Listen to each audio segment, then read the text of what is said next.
Hey, what's up guys, Luke Profit. So I just landed in Bangkok and there's a really long line for the bathroom, so I figure I might as well make a video. How can you cancel orders on eBay without any negative impact to your account? The first trick is understanding the 3 options and what they do. 2 of them are safe, 1 of them is super dangerous. I'm just gonna show a little snippet from the dropshipping course that I made that kind of explains what's what. What you wanna do is you will click the little drop down. There'll be a little spot that says print shipping label right here, and there'll be a drop down. You'll click on that, and then it'll be cancel order and contact buyer. So you're gonna want open contact buyer in a new tab and cancel order in a new tab.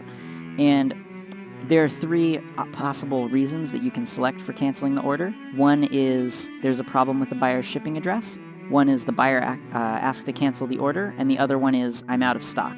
If you select I'm out of stock or the item was damaged, that will instantly put a bad mark on your account, and if you do it more than twice, your account will be basically destroyed. So just rule of thumb, never ever ever cancel an order because you're out of stock. Even if you're actually out of stock, you don't tell eBay you're out of stock, you select the buyer asked to cancel the order. Because nothing bad happens to you if you cancel because the buyer asked to cancel the order, and nothing bad happens if you cancel because of a shipping address problem. But if you select because I'm out of stock, eBay thinks you're a bad seller, and they give you bad marks that are just as bad as, refusing to refund a buyer when you never shipped them the item or something like that. Like, it's a very big deal, so just never click that. So that's what you have to do to keep eBay from giving you trouble. The second thing that you need to do is send a message to the buyer so that they don't get upset. Essentially, you just want to say, hey, thanks so much for your purchase. Unfortunately, when we went to ship your item, we noticed that there was some sort of problem. We're so sorry, we're sending you a full refund. I've got an exact template down there of what I use, but yeah, as long as you do that, you can cancel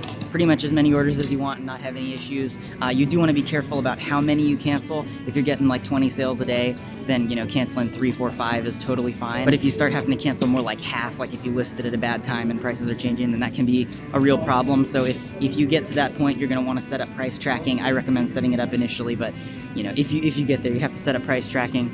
And that'll just cut down on the number of those that you get. Yabali's the best price tracker. Anyway, I gotta go grab my luggage now, but yeah, I guess that's pretty much it for this video. If you're new to dropshipping and you're looking to get started, I got a full free course down there, link in the description, and I'll see you in a couple days.